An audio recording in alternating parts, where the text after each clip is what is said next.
Hi, it's Cadence. Hi, it's Colin. Are you falling down a cliff? I don't know what I was doing. Hi, it's Colin.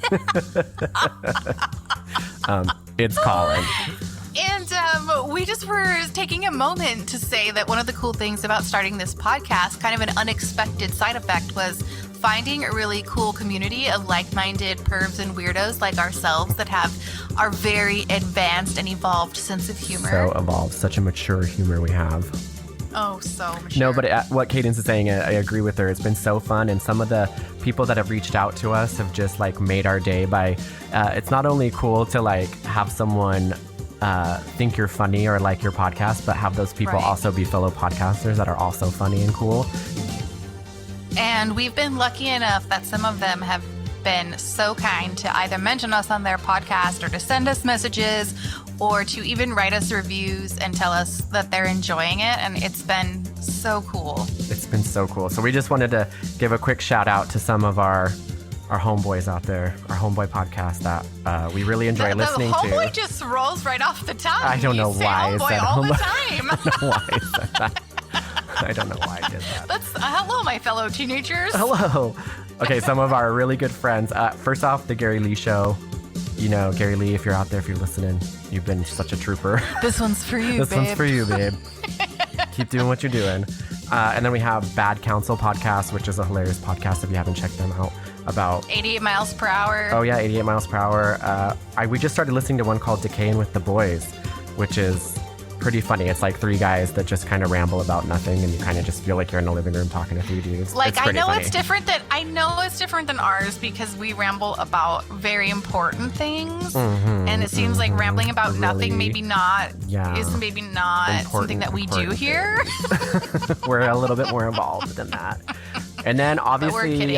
It's funny. We did a special with one of our favorites, Do I Like This? Like, you guys are awesome, and we love it. Mm-hmm. And of course, never to forget, that was a show who was so kind to invite us to do our very first baby guest spot with them. That was so fun. Yeah, so just want to give a little shout out, guys, and we love you.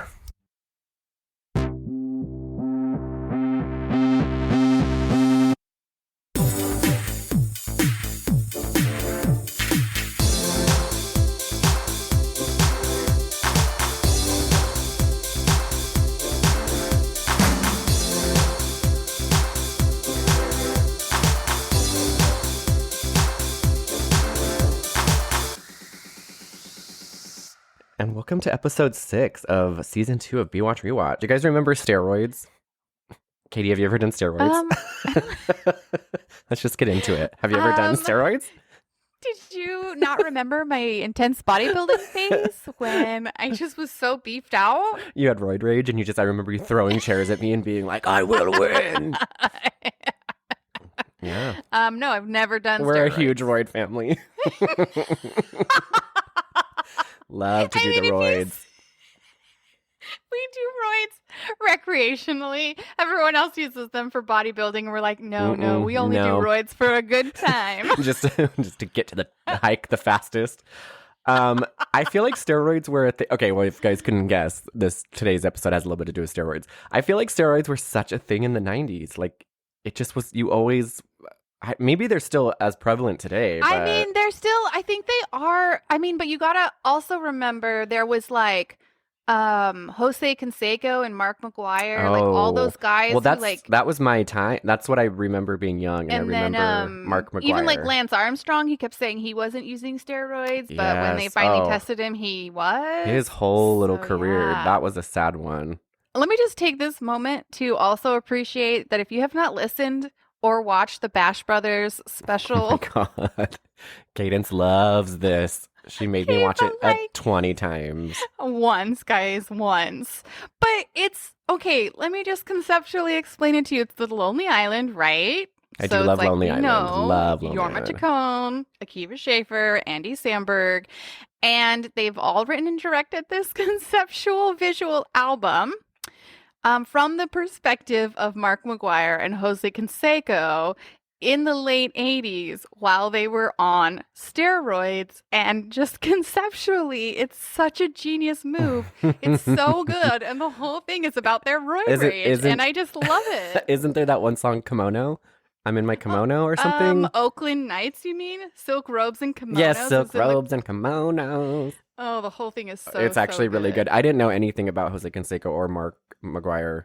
But, well, I knew only from when I was a kid because I remember he was like hitting all these home runs or something. And I like remember kind of the scandal, but that's that's my only... the redheaded guy. Yeah, that was my only understanding of him. So when I watched that movie, it was still hilarious, even though I didn't know who they were. It was very funny. Because I don't have any sports knowledge other than the names, and it's still so good. It's like this whole takedown of like toxic masculinity and machismo and steroids it's so and good. roids. Oh man, it's so good. It's so good. So good. I don't know if anybody takes the time to like try to watch probably these not. or We get shouldn't any even say it. context. This is totally just But waste of time. superfluous information.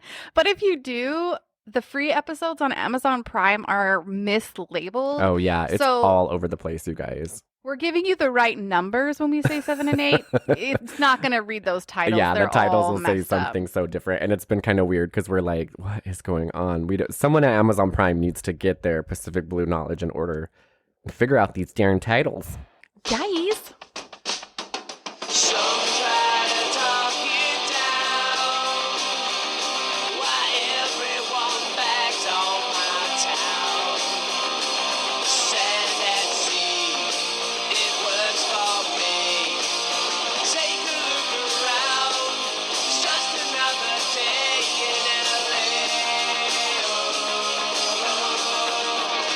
All right, so let's start off. It's another beautiful day on Santa Vena Huntington Beach in California. My favorite beach. Favorite beach because I've never been there. And Chris and TC are just casually hanging out inside of what looks like a kind of like a, I don't know, a maze. I'm so sorry that you just maze. said they were casually hanging out. They're very much on patrol. They're very much in uniform, and they're very much on a stakeout. They are. That they're on patrol or they're on duty when they have their helmets on. Oh, I cannot. I'm having a hard time talking. How you doing today, bud? They're helmets. But they always have their helmets on if it's like police duty. But when they're like off duty or taking a break, no helmets on.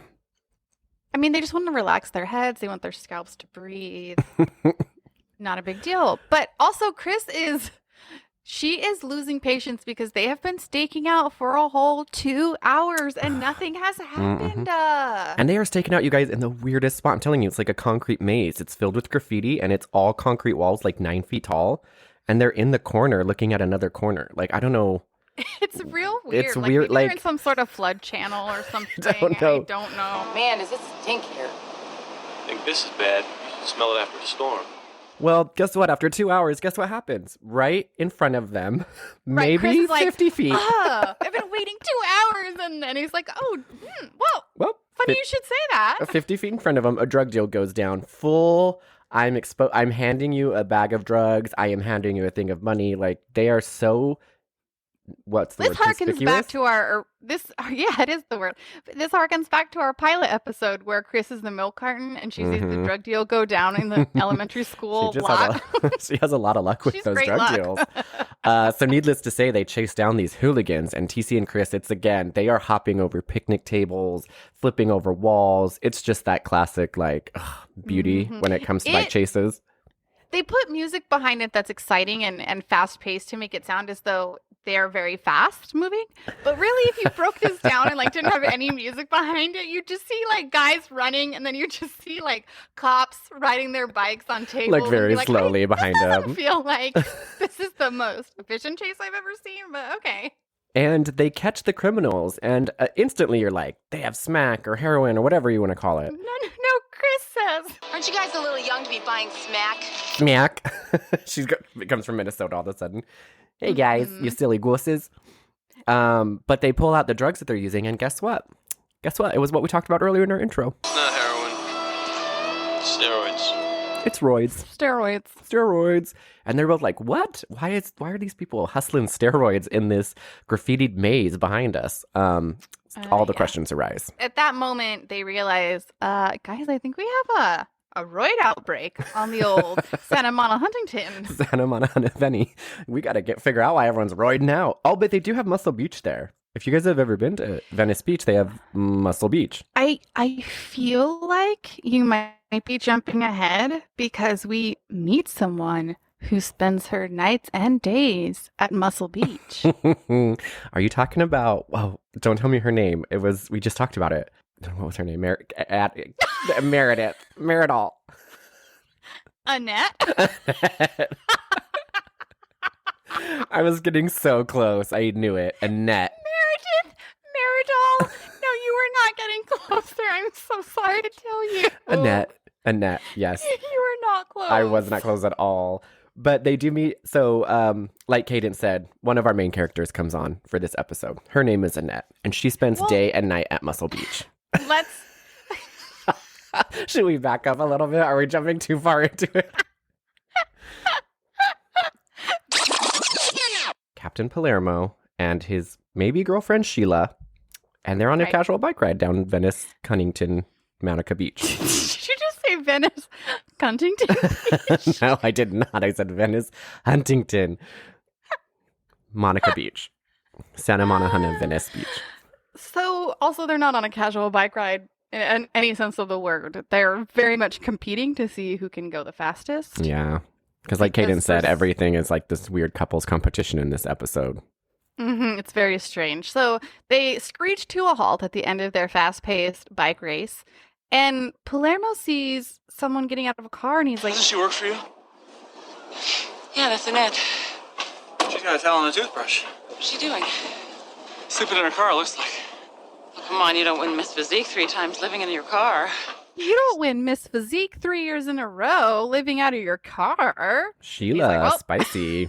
Spicy well, Sheila. looks like that's exactly what's happening. We actually haven't had a lot of Sheila time, by the way. Sheila runs the bar like that they all go to. She's only made it to a couple episodes, so don't be confused if you haven't heard that name much. It took us a while to pick up on who Sheila was. They hadn't made it super clear in the first couple of episodes, but there's 2 important things. 1, she's the partner of Palermo. 2, she owns the beachside bar and grill where the beachside bar and grill happens. So Palermo is like, you know what? Great talking to you. I'm glad we figured out that was Annette. I gotta go to work. Bye. He leaves. She comes up to Annette. Sheila. Hi. Good morning. Is your bathroom broken? Oh, no. I just came out here last night to catch some air after work, and I sort of fell asleep in my car. Well, that's good, though, because I have to go train this morning anyway. Look, I know it's none of my business, but is everything all right? Yeah, everything's fine. Look, I'll see you around, okay? Sheila, mind your own damn business. Sheila, I'm sorry. Get out of my biz. I can carry whatever the hell I want out of my car. If I was Annette, I'd be so mad. So it'd be so awkward. Like, yeah, I was hooking up with someone. Yeah. This is my one-night stand kid. Can you please just Sheila, shut the fuck up? Sheila, just get out. You're my boss, okay? You're my boss. Get out of here. This is crossing the line. So she says, oh, yeah. No, it's not a big deal. I just fell asleep in my car. I was so wiped. But you know what? Like, I have to be here at Muscle Beach anyway to train. So I always keep everything in my car. And she's like, that sounds reasonable. I guess that's okay. Yeah, sure. And it's like one of those old, really old, like boat cars, like the Buicks that are like huge. She probably has like 3 rooms in there. Oh, yeah. It's she's like you know she's not. Sitting area. It truly is. The trunk itself is her living room. Anyway, we cut back to the police station / old fire station, and they're sitting around having a very important group meeting because you know what? After TC and Chris's bust, now they know that steroids on the streets are a big problem. Yeah, we're having this like after school special with all the team talking about those roids and how intense they are. Yeah, and Del Toro's number one concern is... Lieutenant, I heard if you use this stuff, it could shrink up your nads. I heard they'll shrink your nuts!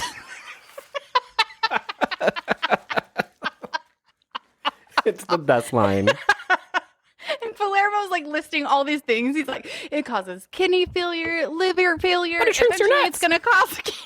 Eventually it's going to cause cancer. And Del Toro's just in the background with his chain. Hey, did you say something about nuts? Of course Del Toro is saying something about nuts. I mean, he knows a thing or two about them. Shrinks your nuts, man. So, anyway, they decide that they're going to basically create what they always create, which is a foolproof plan to corner criminals, drug dealers, whatever it is. They have the best plans. They sort of just herd them exactly where they want them to go. And it works Every like time. a charm. Like a charmer. Basically, they come up with a plan. They're going to capture the drug dealers in the heat of the deal. Right when they're making the deal. And then side note, this has nothing to do with the episode, but there's this like little side plot going on of this guy that keeps playing a saxophone in front of this other man's business, and he just wants him to leave so bad because the guy just keeps playing like what's the song on repeat? It's When the Saints Go Marching In, Yeah. and the only reason that this is valuable to bring up is because it comes back later in a very beautiful and moving way. So we're just going to set this up so that you Stick that in your back see- pocket. Just hold on to it for a minute. But the way that is maybe a better way to tell that part of the story is that there is a man who owns a shop on Venice Huntington Square Beach Pier, and he is annoyed because a man who is mentally ill has taken up space in front of his shop to continually play on his saxophone The Saints Go Marching In. And not very good, by the And- way. It's not the No, best no. saxophone playing. Enough! Enough! Little music? No more this song! You go away! You go away now! But the reason why he's doing it is because They told me to play till they come. The Saints Go Marching In? Uh-huh. You're not one of them, are you? No, I'm not. Are you sure you can't play somewhere else? Absolutely not. This place is a harmonic vortex. They'll lose the signal if I move. he feels as though the aliens are speaking to him, and the antenna is right in front of this shop, and if they don't hear where he's playing, the message won't go through his antenna and reach them. I feel like And so- Elvis is going to be somehow involved in this. Right? When I was watching this and taking notes, I'm like, there is someone on this writing team that Who has loves aliens. I told you really got an aliens. alien bent. X-Files, this is the time of X-Files. Aliens were hot right now, so they were on everyone's mind. So Including those Corey's writers. the only one. So Corey's the only one who can speak to this mentally ill person's experience. Which all you need to know is that a mentally ill man is trying to attract the aliens by playing When the Saints Go Marching In. All right. So this is the other big plot line. There's only two. One is the bodybuilding steroid situation. The other one is a very handsome, charming, tall, dreamy dreamboat walks into the station. Dreamy McDreamerson. His full Air Force whites, his whole uniform. Which you do all the time. You just walk around in it. And he's looking for Chris. Hello? Hi. Can I help you? Yeah, I'm looking for Chris Kelly. Well, her shift just ended, so she should be back any minute. Ooh, who is this handsome guy that knows Chris? I'll tell ya. It's her old flying buddy. His name is Dingo. And he's looking for some Chris action. I really thought you were going for some tail there, but Oh, that was good. I was trying to think of a flight. Like word. euphemism. Yeah, he's really wanting to spread her wings, if you know what I mean.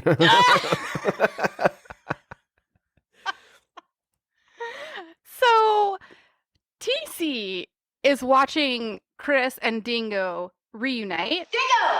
Hey, is that you? Hey, my favorite wingman. Damn, it's good to see you. Hasn't been the same since you left. I know that. Hey, TC, this is my friend Dingo. Hi, Greg Vernon.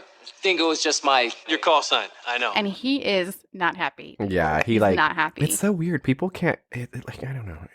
If you have a crush on somebody or like somebody, you're just so unhappy if they talk to anybody that's not you. I mean, I get it. It's human nature, but come on. Yeah, guys. and she's not even remotely romantically at this point. She's literally just talking to him. Dingo. She's like, "Hi, I haven't seen you in 10 years. What's up?" And they hug and they go out to dinner or whatever. And TC's ticked, and I'm like, "They're just friends. Like they used to work together. Chill the F out, TC." I know, but he's got his little butterflies in his stomach for her, so I get it. TC is such a Subconscious I can't even just rage. Talk about his feelings. For now, let's return back to Annette. She's meeting with this big, scary guy, and we realize he's a drug dealer. And my favorite thing about this particular drug dealer is he wears a very sensible woven vest Oh yeah, over his button-up classic, denim. classic drug dealer look, He's very, very cleanly put like a together, like a let me sweater just say. vest. They were like really hot. I remember when I was young, Chandler Bing, he wore sweater vests on Friends. And Oh, yes. I wanted a sweater vest so bad, and I found a JCPenney catalog, and I just Did you wanted circle all the I sweater circled vests? all the sweater vests. I thought they were so cool. I was like 11. Yeah, I was just like, this is a really cool classic look. And then I realized no one has ever worn a sweater vest except for this drug dealer Except for and Chandler Bing. No one else has ever. And he's also like roughly 7 feet tall and like Oh, yeah. 275 He's intimidating. pounds. All drug dealers have to be large and intimidating and well dressed. Mhm. He comes up to Annette and he's like, You got something for me? What's this? Huh? You're a little short here, aren't you? I know. Look, I'm sorry. I'm in this big competition, and I can't train if I don't eat. Or you can't eat if you don't have any teeth, right? Look, you know I'm good for it. I've scoped out the competition. Nobody has what I have. Hell, I hope so, because the interest meter's running on the 5G show me. Ka-ching, ka-ching, ka-ching. so you find out that not only is Annette dealing the drugs, she's also consuming the drugs. Ooh. But we didn't Okay, really so- quite know that she was dealing the drugs until this moment. We just knew she was living in her Yeah. car and competing. But it turns out, as you learn Yeah. from this guy, she's dealing, guys. She's dealing the roids. So she owes him money because she's using the product and she's not buying it. And she's definitely in debt for like not paying him back what she owes him, and he is ticked. And all she's doing is working her sad little job. I mean, whatever. Sheila may be the greatest, but she's obviously not paying fair wages to these poor waitresses. So we transition back to Sheila's establishment, where not only Also, is can we just take a minute to talk about Sheila's establishment? oh, you mean the Seaside Bar and Grill? Yeah, but for the Seaside Bar and Grill, these girls are wearing like bras Bathing suits? and bathing suits. And like, it just seems like that would be maybe a safety violation. I mean, you don't know how much burns you could get if all your skin is exposed. Right. Non-slip shoes. I just want to say, like, it kind of, I don't know if this is a restaurant or you know what I'm talking about. Sheila, you got some secrets. Yes, there's a very kind of gray nebulous area where this whole establishment falls. But from the second I saw these uniforms, I was so confused because there are no men that are waiting these tables. No, only women. And the women are wearing what looks like gymnastic leotards, kind of. Yeah, it's a cross weird. between that and bathing suits. It's like this really weird fabric, and it's odd. It's an odd choice. It's not classy, and you would expect someone like Sheila to have a classy joint. That's all I'm saying. That's all I'm saying. With a name But like whatever. Sheila, you'd know. Did you say green light Sheila? No, I said with a name like Sheila. Green I thought light you said Sheila. Green light Sheila, and I was Green like, light is that girl. You get it. Do figure whatever of you want. speech I don't know. Okay, so we're transitioning into the Seaside Bar and Grill where Sheila's tending bar. All of her women are in their lycra bathing suit things, and Annette's one of them. So she's taking orders, but also Chris and Dingo are sitting at a table in Sheila's beautiful establishment, and they are just reminiscing about the good old days. Do you remember flying this mission? Do you remember flying that mission? All the flying missions. All the just- missions. Oh, so many things. And Dingo is like, hey, could you just stop calling me Dingo and call me Greg? Because that's my name. She's like, dude, I'm sorry, Dingo. Like, we're just such friends. Your and he's name like, is yeah, Dingo. it's Greg. Can you just And like stick to Greg is so much better than Dingo. Like, come on, Greg. Like, are you sure you want to go with Greg? You want to stick with that one? Dingo seems way cooler, I think but it's Dingo up to you, is. Greg. Whatever, Greg. You tell me.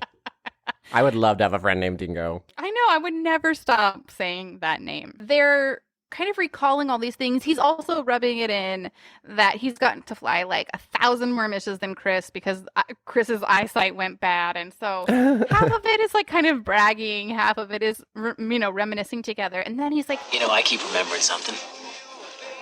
Actually, I've been thinking about it a lot. Yeah, what's that? That shore leave in Istanbul. When we went to that rat hole of a nightclub and we got tanked on that stuff. What'd they call it? Reiki. That was it.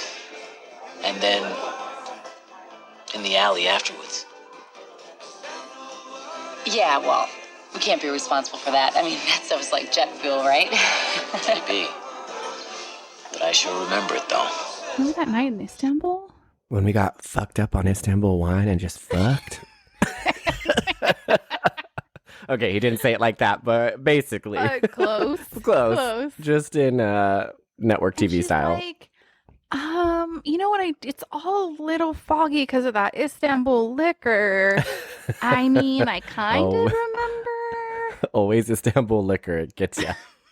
Gets ya. And so he's kind of dropping some hints, kind of, like trying to stoke those flames. And so they go for a walk on the pier, and he's like, I don't know why I never told you before. Tell me what? How beautiful you are. Are you making a play for me? Yeah, I think I am. Yeah, and it's not the Reiki talking this time. It's me. So what do you think? Oh boy. Oh boy, good, oh boy, bad. Well, I don't know. Don't you? Well, I mean, it's not that I haven't thought about it before, but I don't know. It's just kind of weird. Why? Well, I mean, we're friends, right? And, you're probably going to be going off in a few days to some far-off place. Like San Diego? San Diego, yeah. San Diego? That's my new assignment. I'd be a few hours away. Well, that certainly complicates things. Listen, I didn't expect this either. But the fact that we're such good friends and we have so much in common, I think we'd be really good together. Your name is Dingo/Greg. No, I've never thought of you. Trust me. come to think of it, it's never crossed my mind. So she's like, I'll think about it. You're within a day's drive. That might be doable. Okay.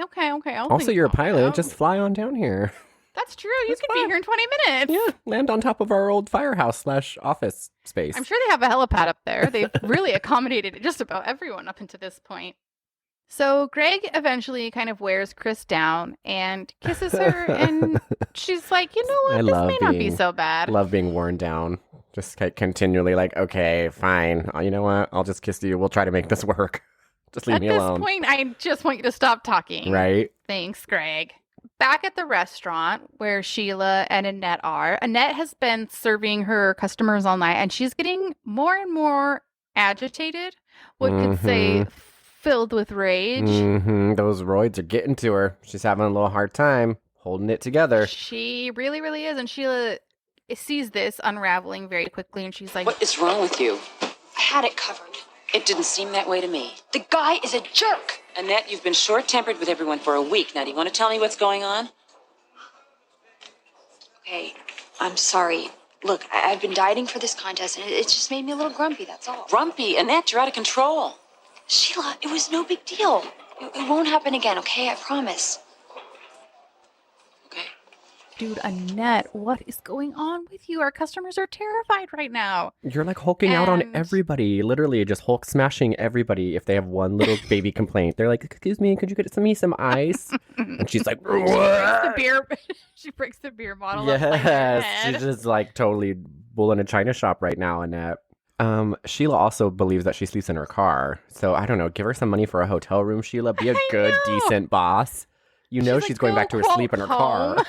To your car. And we're not making fun of people who sleep in their cars. Just like, Sheila, you could really extend a compassionate arm to this person, and you're choosing to just look the other way. But whatever, I'm not Sheila. So the next day at the precinct, Corey is in the front, the front office where all the desks are, just conveniently placed. It's a real, as we've said before, the setup is immaculate. Palermo had real good floor plan ideas when he figured this out. So Corey's at her desk, and Greg/Dingo comes in, and he starts asking Corey lots of questions. He's like, must be tough, this line of work. On your social life, I mean. It can be. A lot of people don't really understand it. I can relate. It's hard to find someone secure enough to tolerate what I do. Yeah, I guess so. Is it tough having a relationship with someone who's not a cop? It can be. And Corey's like, are you thinking about Chris? And what does he say? Oh, no, we're just friends. Oh. There's nothing between us personally. You see, actually, I was thinking about you. I have been ever since we first met. No, I'm asking because of you. Dun, dun, dun. Yeah. Dingo/Greg. Loves Corey. He's trying to hit on her he just kissed Chris on a beach where he wore her down to be his lover. And then he goes into her place of work and then starts harassing her coworker/friend. Right. Dingo. Have you What is your problem? Go fly somewhere else. Take your wings and get. You get. I thought you were going to be like, go fly a kite. I almost did, but then he flies planes. So I was like, just go fly a plane somewhere else. Just go change your landing destination. Mm-hmm. So Corey starts, feeling bad, even though Corey, girl, it is not your fault that Dingo/Greg decided that he wants your bot. Don't feel guilty. You did nothing wrong. But also, like, let's dive into this, okay? From Dingo's point of view. Like, what's your end game here? Like, do you think that these two women that are friends that actually work together in the same warehouse, burnt down warehouse. They basically share a desk. They share a desk. You think that you're going to be like, are you trying to date both of them at the same time? Are you assuming that one is not going to tell the other? But you're not even being sneaky about it. Like, you're showing up in full uniform twice to the precinct, and now you're talking to Corey. Like, I'm just kind of questioning what Dingo's, like, what was his end game? What was he thinking? What do men think when that happens? Right. Like, I want Dingo to walk us through this for real, because it's not as though, say that they both worked at like a call center where there were like 300 employees in cubicles who like maybe see each other passing at lunchtime. This is a bike cop team of 5 people. And out of those 5, there are only 2 women. And they are friends. And he goes, it just centers himself right in the middle of that triangle. And it's like, concept Dingo. Come on, bud. What is going on? So, this is just classic Dingo. He's the worst. All right, so we leave that love triangle, which really isn't a triangle. It's mostly Dingo just nipping at the heels of these 2 women. But we leave that to go back over to Muscle Beach because, as we've learned earlier in this episode, apparently all Palermo and Sheila do are very intense, active activities together.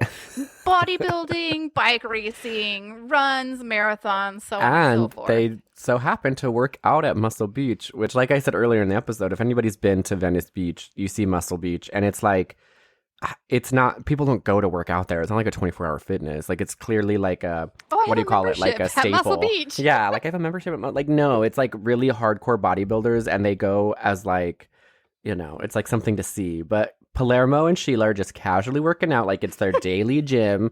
They're just doing a little push-ups, and I'm like, guys, no one does that. No. As they're doing their very strict workout, they look over, and who's there? Annette. She's pumping that iron. But guess what? She's feeling a little... Yeah, she's not looking so good. As Palermo's trying to lift his last bench press, she faints. And he almost dies because Sheila lets that bar fall right on Palermo's chest. Well, she probably feels bad, Sheila. She probably knows that she's tired because she sent her home to sleep in her car last night after hulking out on her whole store or restaurant. She's like, no, I definitely made the right call to send a drug-addled woman back to a car to sleep and then come work out the next day. Yeah, I feel great about that choice. Yeah, and also, like, definitely they didn't... the right one. Also, just to paint a visual, Palermo and Sheila, like, spying on... Like, they see her, but they're not saying anything until she passes out. Yeah, Sheila doesn't at any point walk up to her and say, hey, I'm real sorry about last night. Like, how are you feeling? Yeah, are nothing. You doing any better? Is there She's just anything like, I can do to help you? You know what? Let's spy on this worker I have. Let's see what she's doing until the point where she faints. And Annette's like maybe 24, 25, and Sheila and Palermo are definitely in their mid-40s. So it feels like they should be coming at this from a much more mature and thoughtful angle than they are, but whatever. Anywho, so Annette, as we said, passes out mid-bar lift or whatever it's called. Annette! Hey. She's not breathing. Call a paramedic. Go! They rush over to her. They call the ambulance. The ambulance is like, listen, we can't force her to go to the hospital if she doesn't want to go. So Palermo's like, let me try to talk to her. I think I could force her to go. And so he goes over and he's... Oh, Palermo. Like, Annette, listen to me. This isn't smart, okay? You stop breathing. You've got to let them take you. I just passed out. I'm fine, really. No, you're not. I had to give you CPR. And I appreciate your help. I had to give you CPR. And she's like, yes, and I very much appreciate that, but I don't need to go to the hospital. Oh, Annette, you have a problem, girl, when someone does CPR to bring you back, and you're like, no, I'm fine. I'll just take some aspirin. I'm fine. It's okay. He's like, I literally did chest compressions on you. I brought you back to life. And she goes, and I appreciate that. But I've got to get back to working out because I have missed physique 3 years in a row. It's so good. I love it so much. Like, her chest is not, her ribs aren't cracked from the CPR. She's just perfectly fine, just standing up talking like, no, yes, I had to be resuscitated, but I've got to get back to work. Who cares? Who cares? It's a Tuesday. I don't care. This happens all the time. I'm resuscitated. Oh, Annette, you are too deep in these drugs, girl. You need to, like, step back. You are not see the situation clearly, going on Annette. here. If someone had to resuscitate you back to life, maybe don't go right back to work. So, Sheila and Palermo are like... She's on the juice, isn't she? We don't know that, Tony. Come on, Sheila, just take a look at her. You've been around the scene long enough. You think that's why she'd want to go to the hospital? She'd want to be tested? She doesn't need a doctor to confirm it. She already knows what's killing her. So Sheila's probably like, all right, so I'll see you at work later. Sheila's like, by the way, you're scheduled at 4. So, you know, even though my partner just resuscitated you, I got a strict schedule. Be in that Lycra bathing suit, 3:55. Sheila's always coming through with the right choices. So after that little fiasco at Muscle Beach, where Annette literally passes out and has to be resuscitated by Palermo. And she appreciates that. But she doesn't need to go to the hospital. We were joking that Sheila's like, your shift's at 4, girl. You better still make it to your shift. No, it's real. Annette shows up to work later that day, and she's all just frazzle-dazzled. And she's like just covered in bruises from her resuscitation. Yeah. And Sheila is like, You don't work here anymore. Sheila, please don't fire me. I really need this job. You need help. You should be in a hospital now. That was just low blood sugar. I didn't have enough carbs before I worked out. Come on, Annette, cut the crap. I should have seen it sooner, but I believed you. You're on steroids. No, I'm not. I'm clean, I promise you. Bodybuilders faint all the time. You know that. Give it a rest, Annette. You're broke and living in your car. Now, I've known you too long. You stop lying to me. Sheila, I'm not 20 anymore. I don't have a choice. It's not a level playing field out there. You check any of the top finishers in any contest, they'll all test positive. That doesn't make it right. Do you think I like feeling like I could explode out of my skin at any moment? This was my last shot. I was going to take the prize money and get out. I was going to open my own fitness center. At what cost, Annette? Your health? Your life? Like I said, I have no choice. Well, I can't stop you. But I'm not going to help you kill yourself. girl, what are you doing? Get out of here. You got resuscitated this morning. I was kidding about showing up. And I know you appreciate it. Send your cards later. But get out. You're not on shift. You are not hulking out tonight and crashing beer bottles on people's heads again. And Annette's like, no, I'm fine. I'm totally fine. And she's like, listen, the only thing that you're going to get is death. And I appreciate that. So she leaves work and she meets the very well-groomed and well-dressed, big, 7-foot-tall drug dealer who is still, by the way, everybody else, these are different days. They're changing wardrobe. They're wearing different clothes. Not this drug dealer. Mm-mm. His uniform is this very smart denim button-up shirt with this woven vest. Period. Well, he can afford it. He's making all this money from all these drug dealers living in their cars. You're right. It's not the same outfit. He just bought the same outfit 7 times over so he can wear it every day. So he can wear it every day, a different variation of it. Dress for the job you want, not the job you have. Mm-hmm. Mm-hmm. So he meets Annette and he's like, I went by the pit today. They told me you skipped your workout. You wouldn't be getting any funny ideas now, would you? I was gonna tell you, but, Rolf, I have to quit. I almost died yesterday. And I'm gonna pay you back everything I owe you, okay? I promise. Yeah, that's right, yeah. Oh, you bet your ass. I want my money. You're not gonna quit. Do you understand me? I can't do this. I'm sick. Wrong answer. I'm gonna pay you back, okay? I promise. promise. That's the right answer. That's right. That's good. That's the right answer. And just when you think he's going to walk away and let her go, he freaking turns around, socks her in the stomach full blast, and then drug dealer. What's knocks going her on? across the face with his other hand full blast. Knocks her out. She hits the ground, and there's not a one person there to resuscitate her. Not a one. Also, like, this drug dealer, come on, buddy. Like, after you're continually giving your drugs to this woman to sell, but she's just using them on herself. As a drug dealer, you stop giving them to her. You just stop. Because you know the situation's going to arise. Like, you're creating a situation in which she's not going to be able to function to pay you your money back, but you just keep giving her these steroids? Mm-hmm. Interesting. I want to get to the psychology behind that. What is the thing in your life that's missing that you keep coming back to this dysfunctional relationship? And he clearly doesn't love her or care about her because he just punched her in the face. So, yeah, he has zero. And she keeps thinking, I mean, part of her bad is that she keeps thinking he's going to have some kind of compassion.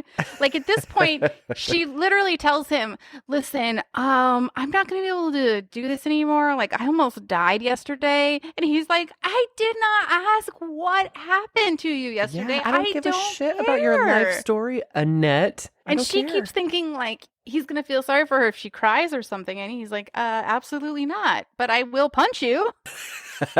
He's a 7-foot-tall, well-dressed drug dealer. There's no way he's feeling sympathy for her. Get it together. Absolutely freaking not. So he leaves. She's knocked out cold, laying on the asphalt. Face down, just people stepping over her. It's true. Oh, poor baby girl, Annette. What have you? This is when you have to question, like, what is my life? You have to really start asking yourself, laying on that cold asphalt, people stepping over you, like, is this worth it? How'd I Should get I here? really be Miss Physique? Is Miss Physique at Muscle Beach really worth all of this? It's like slow, like Coldplay in the background. Oh, I'm sorry, Annette. We're not meaning to make fun of you, but there's just poor girl. You are respect the Miss Physique contest. You do whatever you gotta do to get there, girl. You can be smacked out on that asphalt all you want. Living in your car, working for a madam.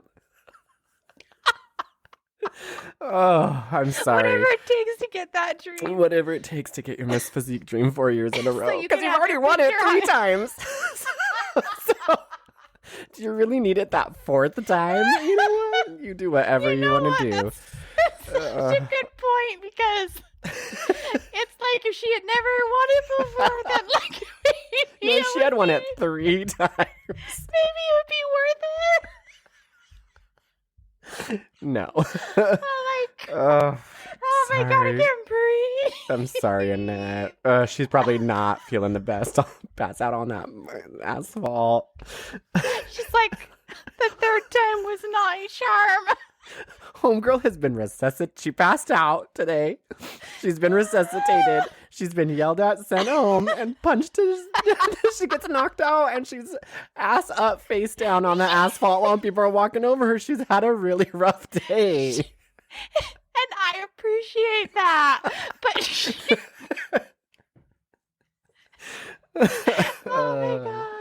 Oh my god, I can't. Annette, come on. So nobody, baby girl. Nobody stops to help Annette until Nobody, like literally nobody, you guys. It's a crowded beach. not a one. Because again, during the day, this all happens in the middle of the day. Bright people walking around. This 7-foot guy punches this girl. She's out cold. Just falls straight face down on the sidewalk, and nobody bats an eye. He leaves the scene, and still nobody bats an eye. He also punches out one of the windows of her car. Even more attention is drawn to the scene, and then he just leaves. And it's like, yeah, I don't know. I guess that girl got punched or something. Just leave her. She'll be okay. Ooh, okay. Let's get it. Because the 5 bike cops are the only decent people in all of Santa Monica, Huntington, Venice Beach. Yeah. Nobody helps Annette until TC and Chris ride by on their bikes.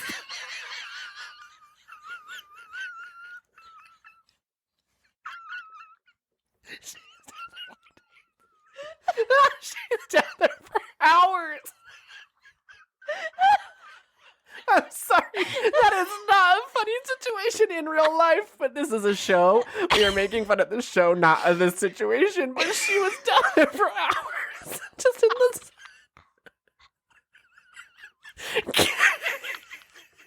There's like kids walking past her with balloons and like families on vacation. She's just literally face down, ass up, just so knocked out. Not a soul. Oh, except for TC after they ride back hours later. They're on the very, very tail end of their shift. What's that over there? That looks like Annette.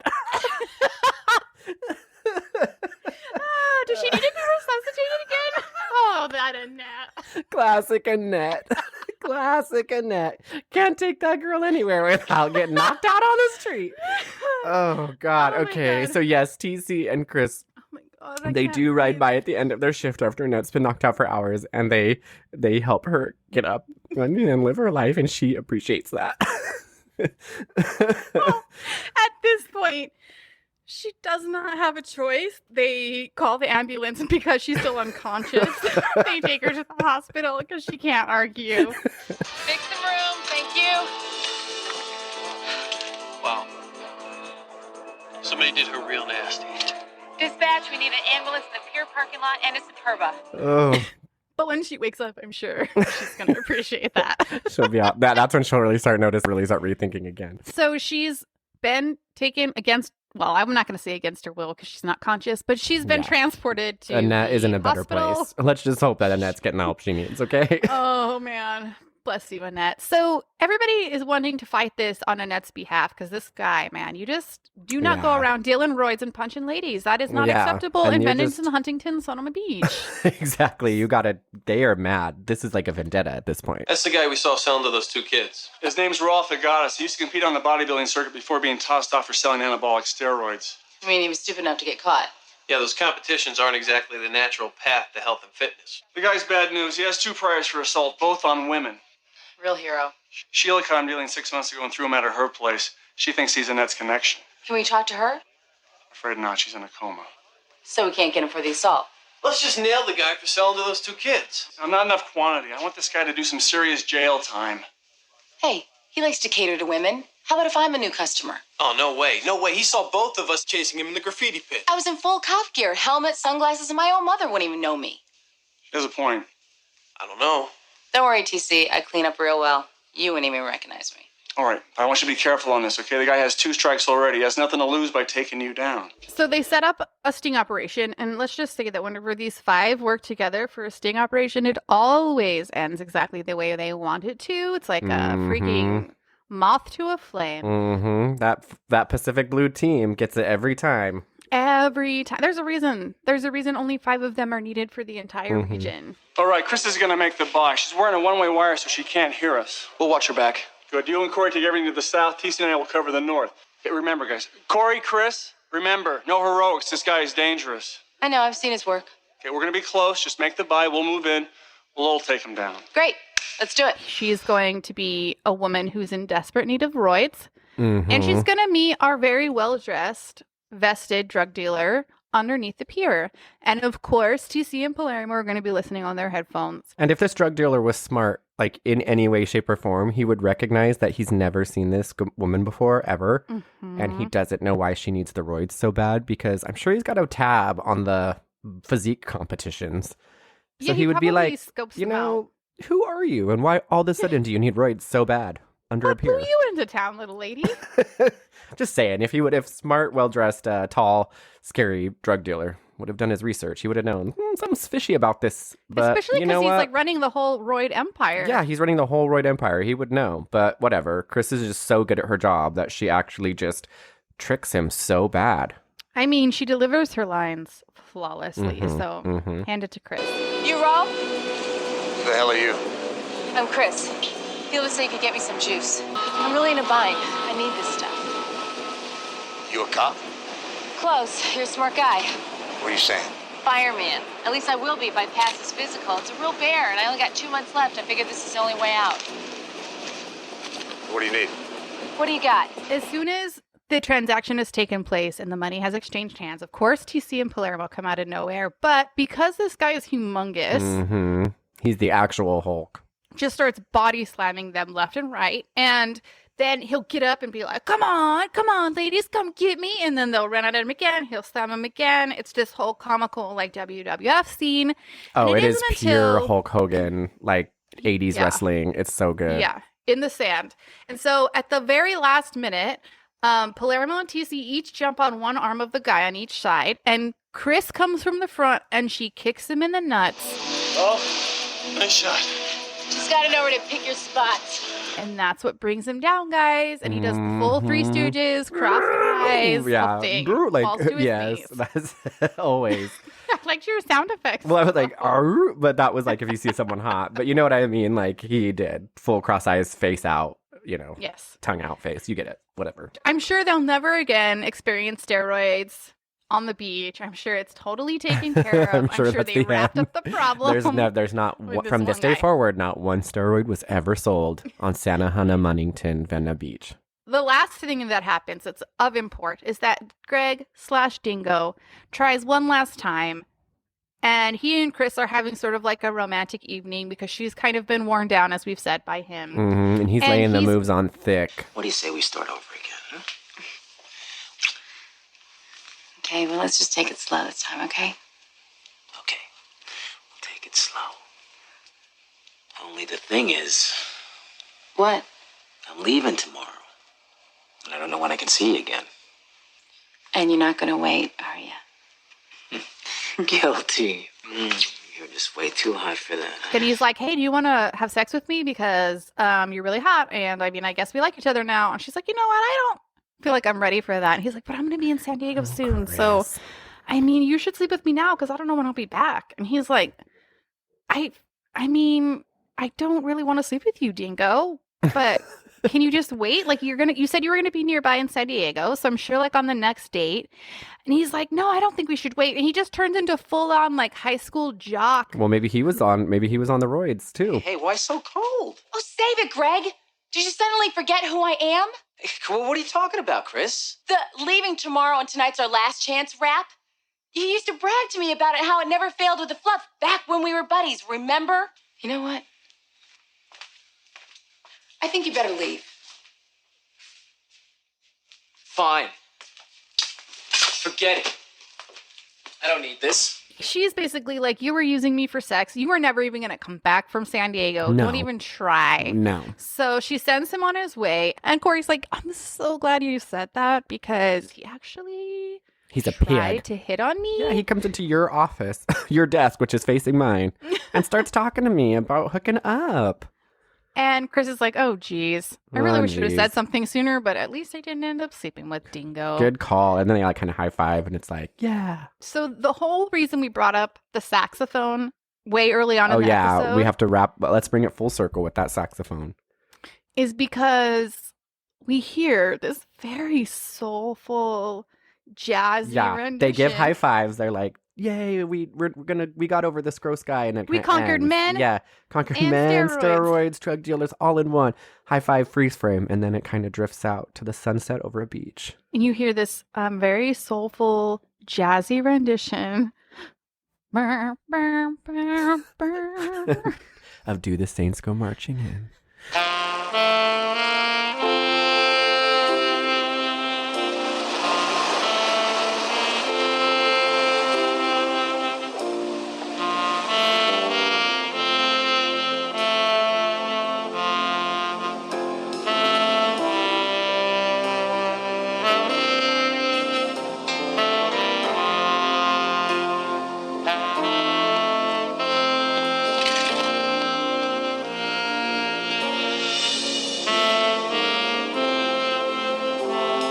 The jazziest, the most relaxing song you can get.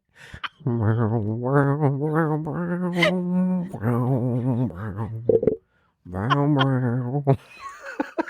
like oh, how I want to be in that number.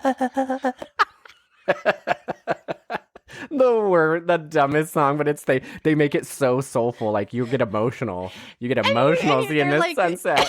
They're panning over the sunset and the pier, and he's just playing with all of his heart and soul. And I'm like, I died because they tried to make it so beautiful, but B, it's like you could tell they couldn't afford the rights to anything else. So they were like, So the Saints, like the national anthem, that's the only thing they can play. maybe we can just like jazz it up a little. I think it'll work. I think people will fall for it. It's not a big deal.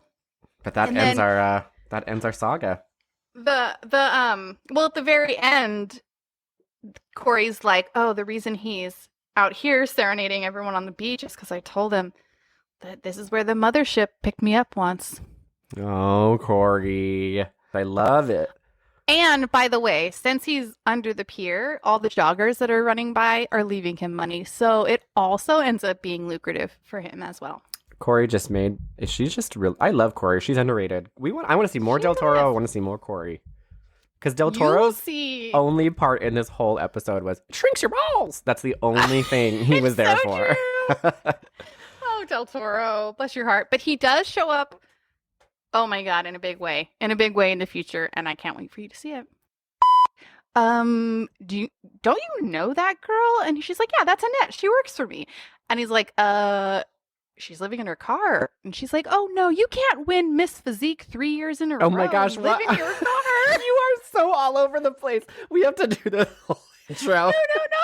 Because that's not. They see her walking to Muscle Beach. They see her walking to Muscle Beach and they pass her and he's like, Palermo's like, Sheila, ain't that girl that works for you? And then they're like, what are you doing? And she's like, I'm on my way to Muscle Beach. Colin, I swear to you. I'm watching it right now. I'm pausing this. I'm watching it right now.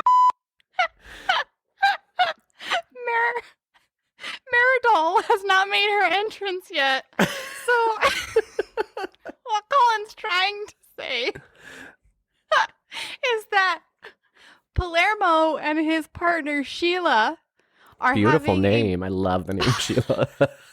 So sorry to any Sheilas who are listening. Are you okay? I'm okay. So Palermo and Sheila, this episode is also really weird because they do lots of competitive couple activities, which it's like not romantic, and you never see this aspect before or after this episode, but all of a sudden all they do together is like ride bikes really fast and challenge each other to runs and challenge each other to weightlifting competitions. It's so weird. But they're trying to give you a door into... And we thought she was like maybe like someone high up in the like what do you call it? Like city management, political, kind of. like political world or something. But no, she just runs the bar and she's Palermo's partner. But yes, Annette works for her and she's living out of her car apparently. So you just covered everything that I just said. Cool. Okay, we have to stop. I don't know what to do.